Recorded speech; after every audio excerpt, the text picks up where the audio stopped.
Hey folks, this is JR with DIY Prepper. Welcome to the channel.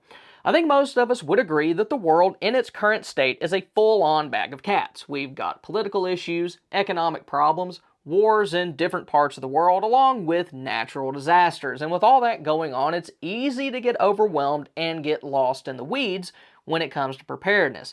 But one thing that you'll need in any real emergency is water, or more accurately, a well thought out water plan. And the first part of your water plan should be water stored at your home. The common advice is that you should have 1 gallon of water per person per day, which is a good starting point, but it isn't always accurate. For example, where I live, temperatures can get hot. We're at 85 or above most of the year, so if we lose power, we're probably going to need more water than that just to avoid getting dehydrated. Then you'll also need water for other things like cooking, cleaning, and hygiene. You can reduce the amount of water that you need for those tasks by doing things like rely more on canned goods for food and using wet wipes and hand sanitizer for hand washing. But even if you do that, you're still going to need water for those tasks eventually. Bottled water is a decent option for short-term situations, especially if you're on a budget. Having a few packages on hand is nice since they're ready to use and easy to grab and go, but bottled water does have some big drawbacks. The main one being that the bottles themselves aren't meant to be used for long-term storage. They're kind of flimsy and could start to leak over time. So if you store packages of bottled water, be sure to rotate through them. I personally wouldn't want to keep any package of water longer than around, say, 6 months. Then the next level up when it comes to water storage is portable water containers like the Aquatainer, water brick, and military water can. Those are useful for short-term to mid-term emergencies, and depending on which one you get, they usually hold somewhere between 3 and 7 gallons, but what I really like about them is that they can be reused over and over again. For everyday use, I prefer Aquatainers since all of them come with a spigot that stores inside of the container when not in use. All you need to do is screw the spigot onto the outside of the lid and it's ready to use. They're really handy for things like rinsing toothbrushes and other tasks like washing hands or dishes, since you can just set them on the edge of a sink and use the spigot the same way that you would a regular faucet. The only downsides to these is that they're not as durable as other options, and the more common 7-gallon containers like what I have here are pretty heavy when they're filled up all the way.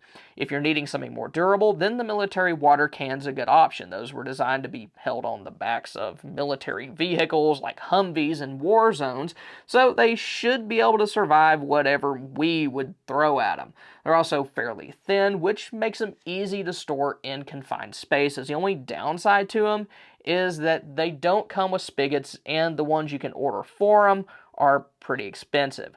Water bricks are another option, and these are a good choice if you need something lighter. Since they only hold 3 gallons, they're going to weigh less than half of a full Aquatainer, but you're going to need more of them to hold the same amount of water, and unfortunately, water bricks are pretty stinking expensive. Even if you buy a multi-pack, each one costs around $22 each, then many times you'll need to buy a spigot separately, which is, boom, another 22 bucks. Although I do have a couple of water bricks, most of my containers are Aquatainers since they're very cost effective, and I also keep a couple of military water cans on hand in case I need to transport water in a vehicle.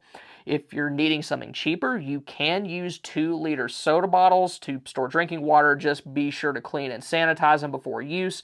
Then laundry detergent containers can be used to hold water for flushing toilets and household cleaning tasks, but don't use them to hold drinking water, and be sure that they're labeled so that other members of your family will know that as well. Then there are also ways to store bulk quantities of water. Probably the most common way to do that is 55-gallon barrels. Those can be stored in garages or basements, and if you get the right kind, they can be incorporated into a rainwater harvesting system. If you plan on using them as part of a rainwater system, though, I would try to find barrels with large openings at the top or have a top that's totally removable. Those are going to be a lot easier to incorporate into something like that, since you'll be able to install a spigot at the bottom if there's not one there already. That'll prevent you from having to use a pump every time that you need to access water or just to drain your barrels. Used barrels like these work really well since they have a large opening that can accommodate a screen rather than a lid, and they already have a spigot installed on them. Terracotta colored barrels like those many times were used to store things like olives, so they are food safe. Just be sure that you clean them out really good before you use them. Used barrels also, though, tend to be cheaper, which will allow you to buy more for the same amount of money. But if you plan on storing water in traditional blue barrels, be sure to get a bung wrench for opening them up and a manual pump for accessing the water inside. You can also get very nice stackable barrels, however, those are pretty expensive. Another good option for bulk water storage, though, is IBC totes. These are used to hold water and chemicals, so be sure that you get the ones that are food grade. You may be able to find those at like home and ranch stores. Then aside from dedicated water storage, you may find other sources in or around your home. Hot water heaters can hold anywhere between 23 to 80 gallons, just depending on their size. Swimming pools and hot tubs can hold large quantities of water, but that water will probably have chlorine and other chemicals in it, so because of that, it's best to use that water for cleaning tasks and flushing toilets. But if you have a water filter that can remove chemicals, you may be able to drink it as well. If you have a larger piece of property, then a pond can be a good long-term water source for drinking and irrigation. However, any water that you drink from that has to be treated in order to remove bacteria, protozoa, and other contaminants. But another advantage to having a decent-sized pond, though, is that it can also be used to hold fish, which can be a viable long-term food source. And y'all, I've included a lot of these and other water-related preps in my Ultimate Stockpile Checklist. It's a very comprehensive resource that lists preps that you'd want to have during a long-term disaster. It's free for anyone who signs up for my newsletter, and you can do that using the link in the description below. But even if you have plenty of water stored at your home, you should also have the ability to collect additional water as time goes on. And this should start as soon as you know that something bad could be headed your way. It'll buy you extra time that could save your life. Emergency bathtub bladders like aquapods and water bobs are heavy-duty plastic liners that allow you to store as much water as your bathtub can hold. Although you can store water just straight into your bathtub, using these will help keep it clean and prevent insects like mosquitoes from using it as a disgusting breeding ground. Collapsible water containers are also useful, especially if you live in an apartment or other small dwelling. They take up almost no space when they're empty, but they're easy to fill up and have spigots that make them easy to use. This is a new folder carrier that I picked up within the past few years, but I have others that I've had since college, and they've held up pretty well for just occasional use. But you don't actually have to go out and buy anything special for this. Large pots and pitchers you already have in your kitchen can be used to hold a decent amount of water, and if you put a lid on them, they should remain relatively clean. Then food-safe buckets are another option. When the 2021 Texas ice storm hit a few years ago, we filled up several buckets and stored them in our shower. Water was running out in a lot of places, and filling those up gave us a good buffer supply. But even if your buckets aren't food safe, they can still be used to hold water for flushing toilets and other cleaning tasks. Probably the best long-term water collection method, though, is a rainwater harvesting system. When most people think of this, they normally picture like a full system with multiple barrels tied into a home's gutter system, but there are other ways to get this job done. If you can't afford to install a full system, or you live in a rental that won't allow it, then large plastic totes can do the same thing. You can set them out in the yard, under a downspout, or use a tarp to channel water into them. Just be aware that a lot of tarps have chemical coatings, and the tarps themselves probably are not made of a food-grade material, so be sure to run that water through activated charcoal before you drink it. But also at the end of the day, those chemicals will probably take a lot longer to do you in than being dehydrated will. Another option for collecting rainwater is to hang towels or other absorbent items on a clothesline while it's raining. You can let them get soaked and just bring them out into a container. If a rainstorm lasts long enough, you may be able to get multiple batches out of each item that you hang up. This is similar to how you can use socks or bandanas tied around your ankles to pick up dew in the morning, just on a much larger scale. But don't hang anything up during a bad storm, since there's a good chance that your towels or other things will get blown away. Also, don't forget about nearby water sources you can use. These can include rivers, creeks, lakes, and ponds, but with these, keep in mind that other people may be using them, and if they're on private property, that could cause additional issues. If you own a piece of land that has one of those, it's a good idea to consider how you'll deal with this ahead of time. Letting your neighbors get some water every once in a while probably won't be as problematic as handing out food, but it's a personal decision that you need to make on your own. Then the third part of your water plan should account for how you'll treat any water that you collect. Depending on where you get your water, it could have bacteria, protozoa, viruses, chemicals, and particulates like silt and microplastics. And all those are things that you're going to want to remove. Basic water filters like Sawyer's are effective at removing bacteria, protozoa, and particulates. They're a good choice if you're filtering water that's unlikely to be contaminated by human waste or chemicals. Chemicals are commonly found in water sources in and around populated areas, but it can also be present in rural areas that have a lot of agriculture. Rain can cause things like oil on streets and pesticides in fields to be washed into nearby water sources. Then, even though viruses aren't too common in water sources in developed nations, this would likely change during a long-term disaster. But even shorter-term situations like flooding can cause human waste to escape from treatment facilities and sewers and enter into waterways. But even if viruses or chemicals may be present in your water source, filters like Sawyer's can still work well as the first stage of a multi-step purification process. Then boiling water can remove all biological contaminants. Those include bacteria, protozoa, and viruses. However, it's not going to do anything to remove chemicals.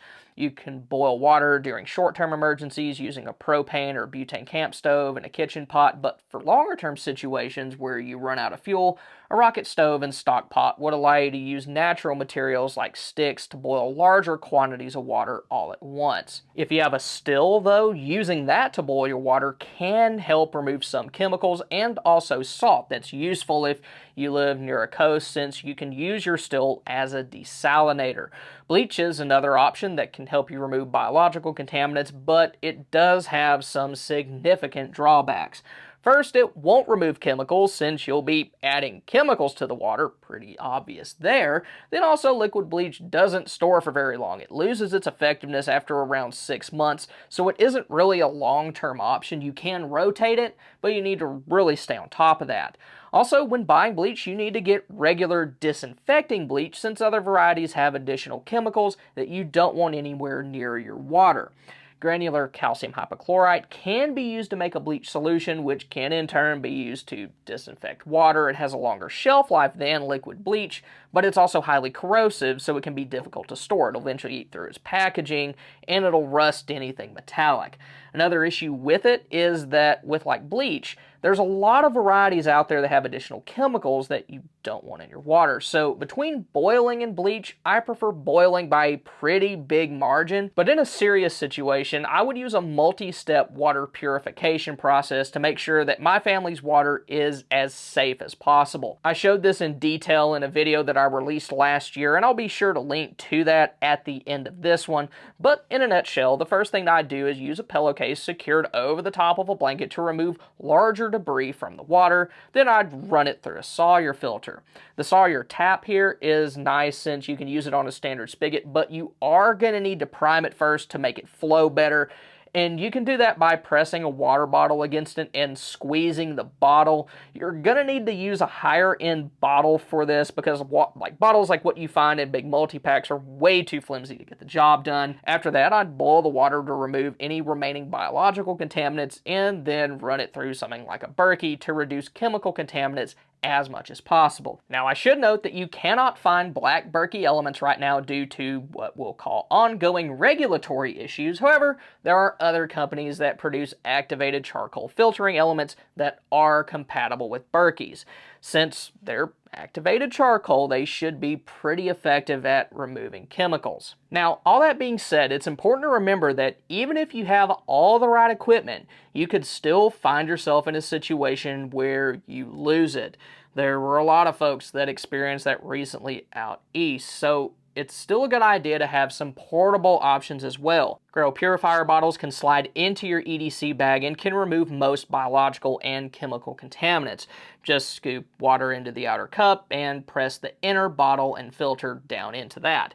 You can also use a bandana to pre-filter your water to help the filtering element last longer.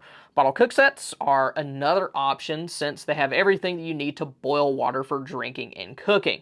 This will allow you to remove all biological contaminants, and the stove stand they come with will work with alcohol stoves, solid fuel tablets, and even natural sources, so they're something that you can use long term. Stick stoves are another option. A solo stove light is a lot more efficient than a bottle or canteen stove, and then a firebox can be used with larger containers. Water purification tablets are another option. They work well if you can't boil water for one reason or another, but once you run out, they're not going to do you any good. Now, if you'd like to see my multi-step water purification plan in greater detail, then click here. Or if you want to see how to diversify your water storage, then click here. Thank y'all for stopping by. Y'all have a good one.